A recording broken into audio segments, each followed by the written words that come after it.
membro do Grupo de Estudo e Pesquisa em Sexualidade Humana, estagiário do Conselho Regional de Psicologia do Maranhão, onde desenvolve trabalhos da Comissão de Orientação e Fiscalização. Atua como estagiário voluntário através do Grupo de Pesquisa da ZAEM na instituição Casa do Sonho da Criança, da Divina Misericórdia, através do projeto de extensão Acolhendo os Portadores do Vírus HIV/AIDS, na qual, com auxílio da FAPEMA, desenvolve atividades de intervenção psicológica grupal e individual com crianças e portadoras do vírus HIV/AIDS. Palestra a ser ministrada: Territorialidade LGBT no bairro Praia Grande. Com a palavra, Ricardo Lima.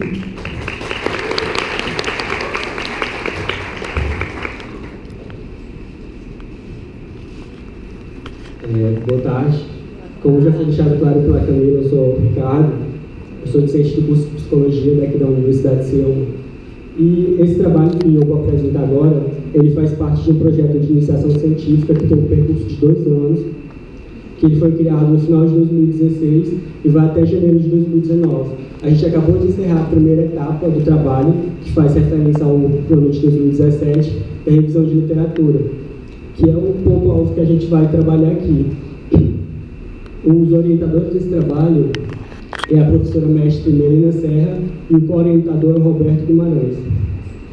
Esse trabalho ele teve fomento da Universidade de Siena.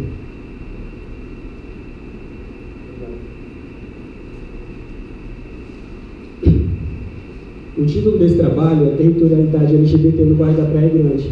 Esse título ele faz referência à coleta de dados que a gente vem fazendo nesse projeto. O projeto original ele tinha como objetivo compreender a motivação da população LGBT em ter escolhido o bairro da Praia Grande como espaço de refúgio e referência.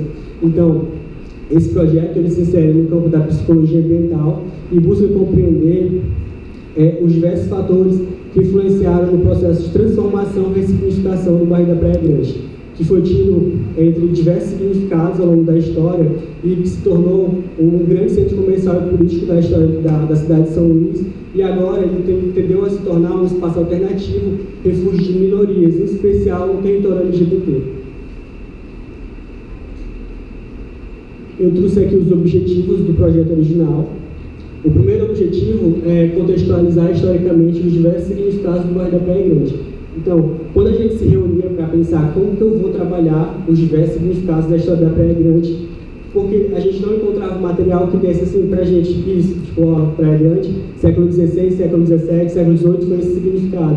A gente não tinha. Então, a gente começou a buscar em obras, em documentos históricos que tivessem um valor etnográfico. Por exemplo, a obra mais antiga que a gente tem, o documento mais antigo que a gente tem, é datado de 1614, que foi uma publicação de um dos franceses que vieram nas embarcações de Daniel de Latouche. Então, para que a gente conseguisse entender o significado do bairro da Praia Grande, a gente tinha que primeiro entender quem eram os frequentadores desse bairro.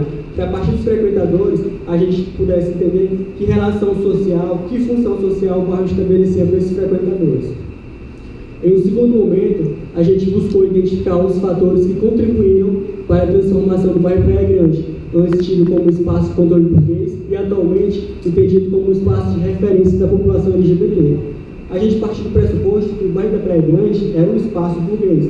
Burguês por quê? Porque foi um grande núcleo comercial e político. Tudo se concentrava ali. A cidade se formou através dali. E quando a gente pensa também em um espaço burguês, a gente pensa que essa classe dominante, essa elite, ela passa a coordenar e controlar esse espaço de acordo com seus interesses. Então, se não era interesse dessa população burguesa, práticas que divergiam com a moral deles, com a prática homossexual, na lógica os homossexuais não eram aceitos nesse espaço.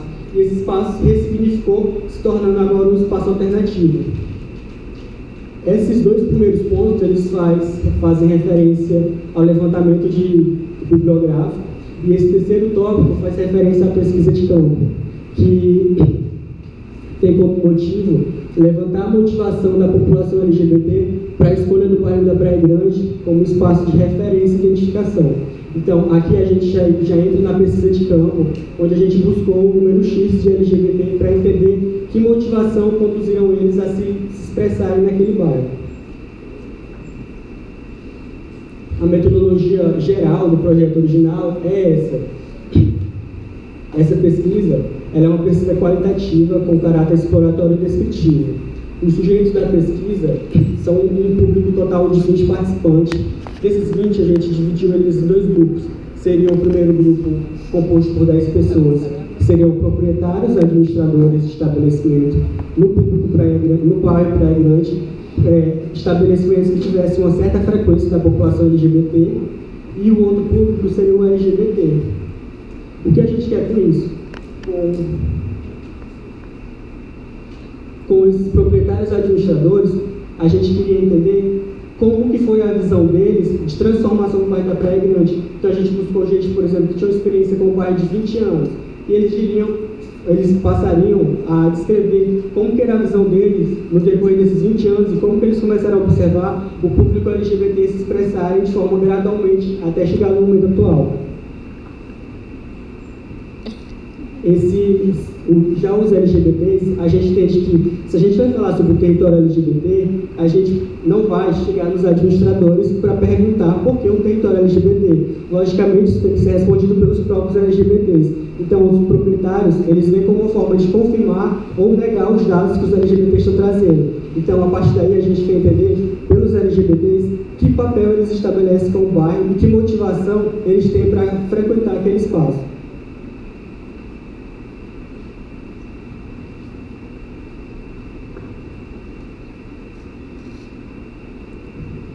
Essa pesquisa, nessa apresentação específica, a gente não vai se estender à coleta de dados, porque o trabalho ainda está em andamento, ele vai até o início de 2019. Então, a gente vai se ater mais ao levantamento bibliográfico, e no decorrer dele eu vou trazendo exemplos que a gente foi encontrando durante as entrevistas. E só para trazer mais uma informação, as ferramentas que a gente está utilizando para a coleta de dados são um questionário semi-estruturado e um questionário de identificação socioeconômica. A parte que eu vou apresentar agora faz referência ao levantamento de literatura, que começou em novembro de 2016 e foi até fevereiro de 2018. A análise desses resultados ela ocorreu de dezembro de 2017 até fevereiro de 2018. E em fevereiro de 2018, a gente entregou um relatório final, porque como ele faz parte de uma iniciação científica, a gente teve que prestar conta ao programa de iniciação científica. Dos resultados que a gente foi encontrando durante esse levantamento bibliográfico, foram muitos, mas o que a gente vai precisar se ater para compreender o território LGBT são só as informações que podem fazer referência a esse público. Então, a gente separou 3 grandes fatos históricos que aconteceram entre o século XVI ao século XVII para estabelecer uma possível relação entre o bairro Praia Grande e o público LGBT. É importante destacar que nesse primeiro momento a gente não está falando, a gente vai começar com o século XVI, mas o bairro Praia Grande ele não existia ainda no século XVI, mas a gente vai trabalhar essa dimensão sociofísica que hoje integra o bairro da Praia Grande. A gente conseguiu vários materiais. E um dos materiais mais ricos é uma obra chamada A História da Missão dos Padres Capucinhos na Ilha do Maranhão e Terras Circunvizinhas, em que o autor, chamado Claude Abbeville, ele publica em 1614 na França um livro que foi traduzido para o português no início do século XX. Então, ele traz um discurso de um indígena nativo, um indígena chamado Tupinambá. Quando os franceses chegam nas embarcações de Daniel de Latouche, em 12 de agosto de 1612, os franceses eles se reúnem onde hoje é o atual bairro São Francisco.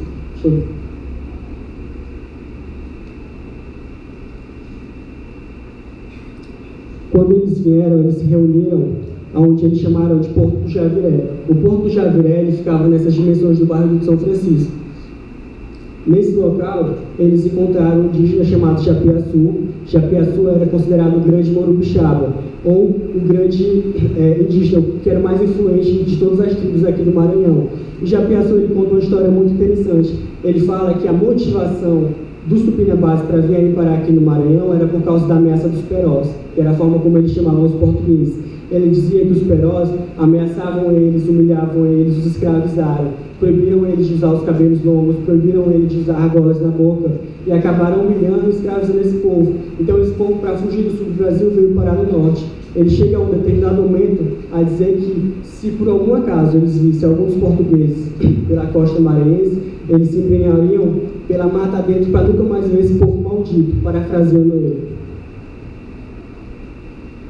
Então, o que a gente vai perceber da relação com os tupinambás, com a dimensão sociofísica que hoje integra o bairro da Praia Grande, é que eles estabeleceram com o bairro um sentido de proteção, apoio e refúgio da ameaça dos portugueses.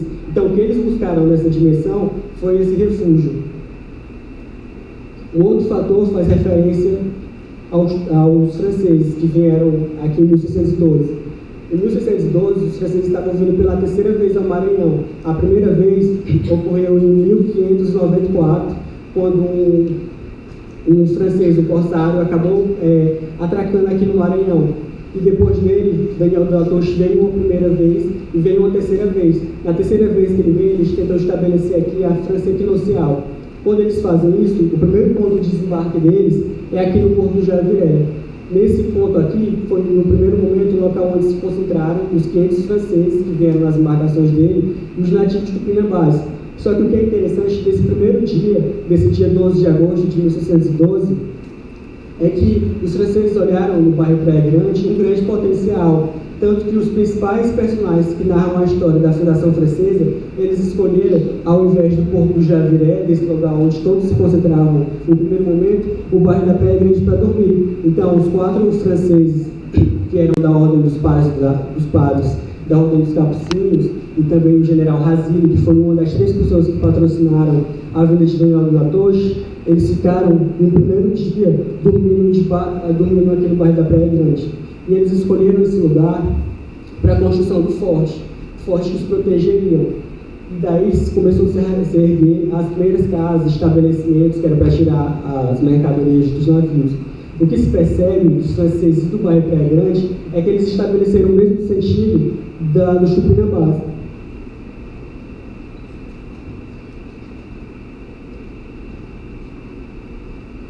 A gente percebe que eles estabeleceram o mesmo sentido que os tupinambás, porque eles encontraram na Praia Grande, o D'Aberville, ele faz uma descrição genial do bairro da Praia Grande, parafraseando ele diz que era um espaço propício para a construção do forte, porque ficava na divergência de 2 rios, os rios Anil e Pacanga, dando possibilidade para eles avistarem as embarcações tipo, dos portugueses que poderiam confrontá-los. Então era um local estratégico para eles ficarem. Então eles escolheram também o bairro da Praia Grande como espaço de refúgio e proteção, construindo ali o forte que os protegeriam. Essa é uma outra imagem que eu trago para mostrar que esse local onde hoje fica aquelas palafitas do bairro São Francisco era o local onde ficava o Porto do Javiré.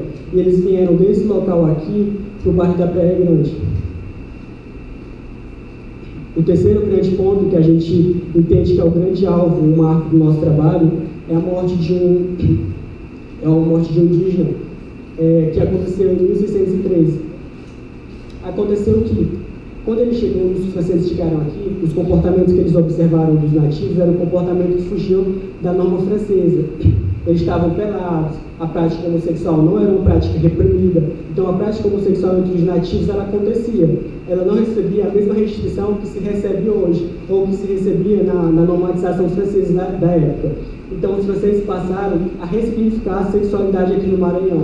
Em um primeiro momento eles falaram que não queriam fazer modificações com os tupinambás, mas a partir da progressão deles aqui no Maranhão, aconteceu um fato marcante que foi um dos padres da Ordem dos Capuchinhos, chamado Yves de Vreus. Ele pegou e soube de um indígena nativo que estava tendo a prática de sodomia. E o que ele fez? Ele pegou e pediu para que soldados fossem atrás desse indígena, prendessem-o e o levassem ele para próximo de onde construíram um forte. Então esse indígena, de acordo com ele, homem bruto mais que cavalo, que praticava sodomia, foi pego, amarrado na boca de um canhão, explodido ao meio, bem ali onde fica aproximadamente o Palácio de Leões. Então ele foi explodido ao meio para que limpasse toda essa terra do pecado de sodomia, tanto essa terra quanto a Baía de São Marcos. E o que a gente percebe que marca o nosso trabalho é que no mesmo espaço que ocorreu a morte que tem sido na história, o primeiro registro de assassinato de um LGBT é o mesmo espaço de maior referência desse público na cidade de São Luís. Essa imagem mostra Luiz Motti é do Grupo P da Bahia, que veio no final de 2016 inaugurar um monumento em homenagem a esse indígena. Esse monumento fica ali próximo da Capitania dos Portos, próximo dos Palácios Leões. Luiz Motti é uma grande referência no estudo sobre sexualidade. É dele e do Grupo P da Bahia aquele famoso dado que todo mundo traz, que o Brasil é o país que mata mais homossexuais que em qualquer outra parte do mundo. Na discussão teórica, como o nosso trabalho se insere no campo da psicologia ambiental, a psicologia ambiental, conceitualizando ela é uma ramificação da psicologia que busca compreender os diversos significados de um espaço e os processos psicológicos que estão associados a indivíduos, grupos, a comunidade ou agentes que estão no entorno sociofísico. Então, ela busca compreender o significado de um espaço e os processos psicológicos associados a ele. A nossa pesquisa ela vai casar muito bem com essa proposta da psicologia ambiental, porque ela pretende entender os diversos significados que o Bairro da Praia Grande teve, para estabelecer esse significado com o público, para entender hoje qual o significado do Bairro da Praia Grande, para assim entender os processos psicológicos que estão sendo associados à população LGBT e ao bairro, como os conceitos da psicologia ambiental de apropriação de espaço e identidade de lugar.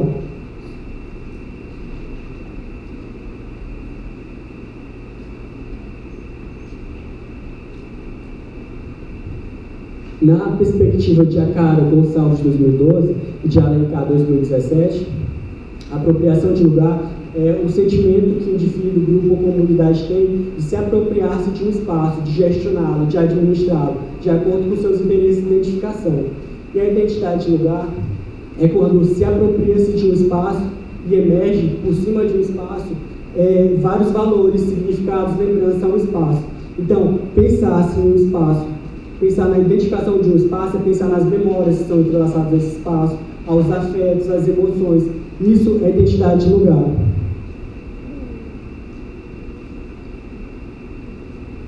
O que a gente conseguiu, nesse primeiro momento, estabelecer como considerações parciais é que tanto os franceses quanto os tupinambás e hoje com o público LGBT,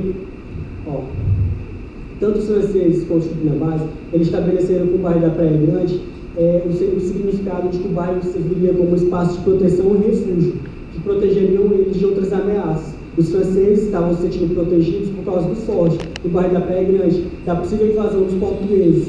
Os tupinambás, eles se sentiam protegidos naquele espaço também. E o que se observa é que o fenômeno se repete, porque o público LGBT entende o bairro da Praia Grande também como um espaço de refúgio e proteção, onde os comportamentos homossexuais são mais aceitos que outros setores da sociedade. Eu trouxe aqui uma parte bem rápida sobre a pesquisa de campo, eu não vou adentrar nela, porque ela ainda está acontecendo. Com o público LGBT, por exemplo, dos 10, a gente fez 3 entrevistas até agora. Aí eu vou trazendo uma aporte teórico e trazendo os exemplos que a gente encontrou. Para que a gente consiga entender a territorialidade, é preciso que a gente consiga conceituar eles.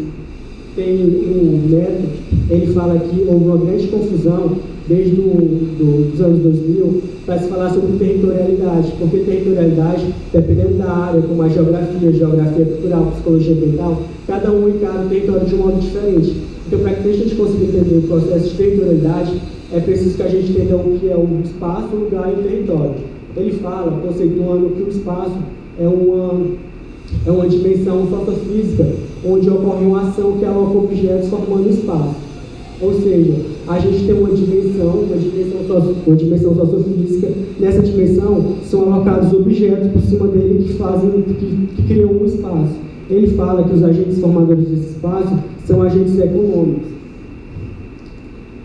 E sobre esse espaço, quando existe uma interatividade entre grupos, indivíduos ou comunidades sobre esse espaço, e nesse espaço se exerce um afeto sobre ele já se transforma no lugar. O lugar significa quando eu transfiro um afeto para uma estrutura sociofísica, que é no caso essa dimensão do espaço que a gente falou. Já o território é uma prolongação dele, é como se fosse um terceiro ponto. O território é quando você tem uma dimensão física e sobre essa dimensão física ela é demarcada de acordo com os interesses de determinado grupo. Então, para que a gente consiga pensar no bairro da Praia Grande dentro dessa perspectiva, a gente vai pensar que existe ali uma dimensão sociofísica, onde são alocados objetos, que são os casarões, estabelecimentos. Nesse objeto, pela frequência do público LGBT, eles passaram a transferir emoções para ele, como a escadaria, que é um grande alvo do público LGBT, transformando-se num lugar. Quando existe uma grande frequência de indivíduos que pensam de um modo igual, como o público LGBT, igual ou divergente, mas que têm interesses em comuns, eles passam a demarcar esse espaço de acordo com seus interesses, de modo a limitar outros comportamentos, tipo comportamentos, por exemplo, que sejam ofensivos ao público LGBT, comportamentos homofóbicos. São comportamentos que são excluídos daquele espaço porque os indivíduos que estão gestionando, administrando eles, é o público LGBT. E diversos outros grupos, como os negros.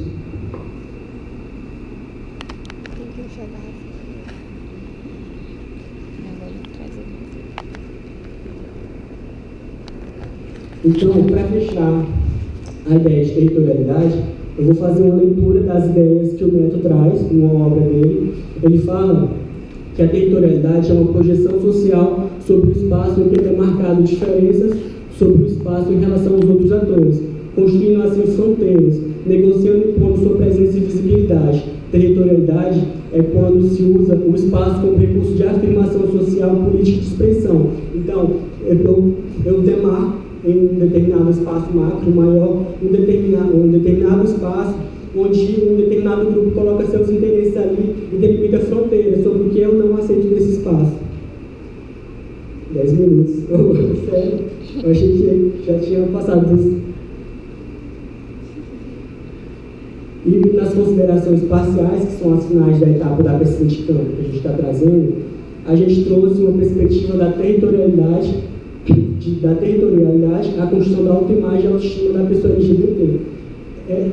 Essa ideia, ela veio de algo muito interessante, porque aqui a gente está trabalhando numa perspectiva do território que é algo mais atual, que é algo da psicologia ambiental, mas tem outros estudos que vão falar do território só que de outro modo, que é o dito gueto gay. E eu peguei uma obra que foi publicada na década de 80 por um cara muito fantástico, que é o Edward McWay. Ele que escreve uma famosa obra da coleção Primeiros Passos, com o título O que é homossexualidade. Na década de 80, ele publica um artigo chamado Em Defesa do Gueto, onde ele fala justamente o que a gente começou a vivenciar na pesquisa de campo, que o gueto ele tem um papel muito forte na população LGBT, porque primeiro a LGBT vai para o gueto, para o território LGBT, para experimentar papéis homossexuais, comportamentos que não são aceitos em outros setores da sociedade. Então é muito mais fácil por exemplo, um drag se expressar no bairro da Praia Grande do que se expressar dentro da universidade, dentro de casa, dentro da igreja. Então, o primeiro lugar que eles vão se expressar é lá. Durante a pesquisa...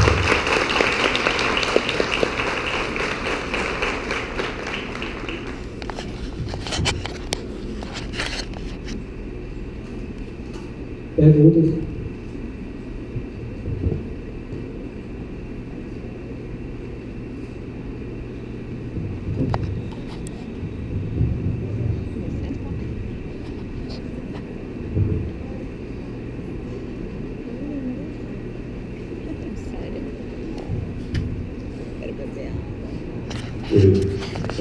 Primeiramente, boa tarde.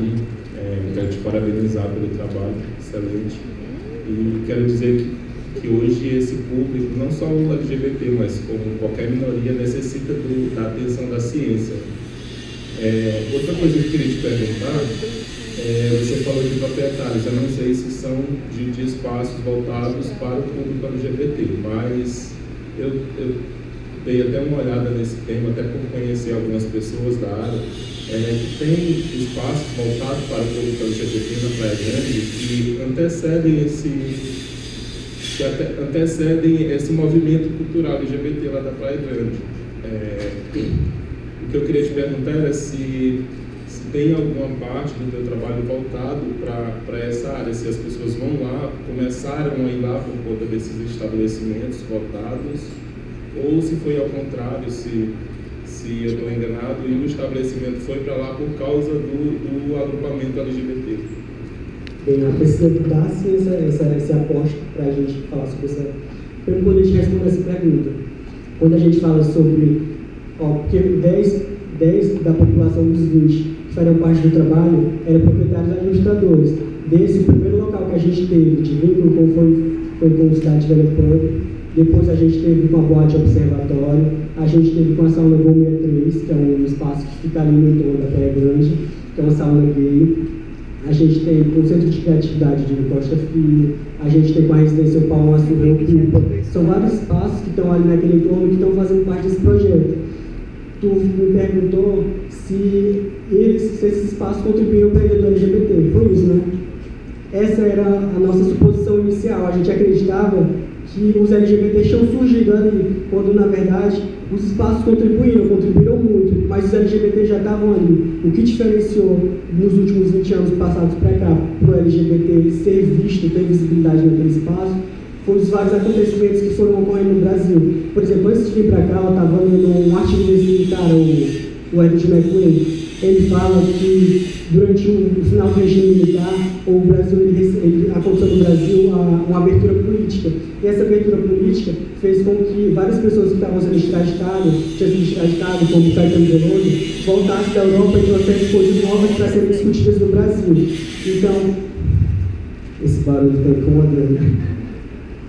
Então, quando eles vêm para cá, eles começam a trazer várias discussões. Por exemplo, Caetano Veloso, ele vem com várias guitarras elétricas e roupa colada, questionando essa masculinidade. Vem o Dizzy Croquete também, que eram homens que se vestiam de mulher e dançavam, cantavam, e eles trazem um novo modo de pensar essa masculinidade, essa sexualidade.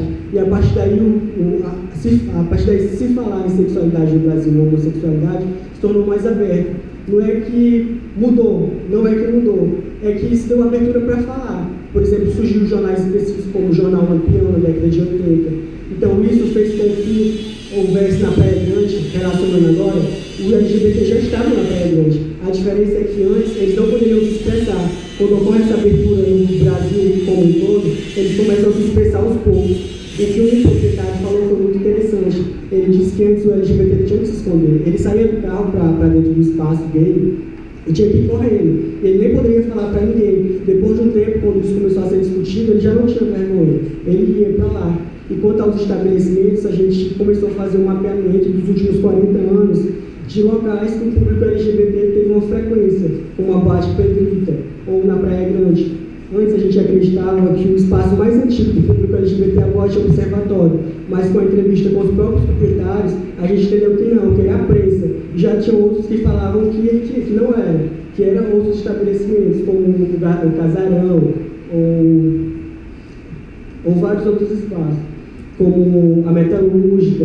Só que assim, para a gente falar em primeiro estabelecimento voltado para esse público, a gente tem que entender os objetivos do estabelecimento. Tinha outros objetivos que tinham outros estabelecimentos que tinham um grande público gay, mas não era o foco desse estabelecimento. O primeiro estabelecimento que veio na Praia Grande, que tinha foco no público LGBT, é a Boate Prensa. E logo depois, a Boate Prensa ela surgiu ali por volta de 2001 e 2002. Em 2002 veio a Boate Observatório. E quando elas veem o público LGBT, eles começam a ter uma frequência maior, e aí começa um prolongamento de expressividade. E aí daí eles falam que o público LGBT iam saindo daquela esquina onde tem a Boate Observatório e iam descendo lá para Nauro Machado. E aí começou essa expressividade. A gente tem, por exemplo, a primeira door da Boate Observatório. A gente foi atrás da primeira drag que atuou naquele espaço há 15 anos atrás. Ela falava que ela descia montada de drag para o bairro Praia Grande. E ali a gente vê que o personagem LGBT já começa a se expressar aos poucos, dando liberdade para que outros fossem para lá.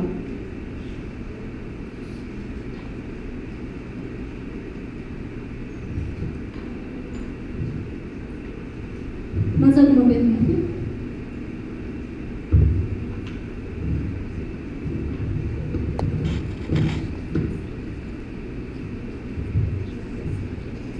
Agradecemos ao docente Ricardo Lima por partilhar sua pesquisa conosco nessa tarde, e eu chamo à frente a discente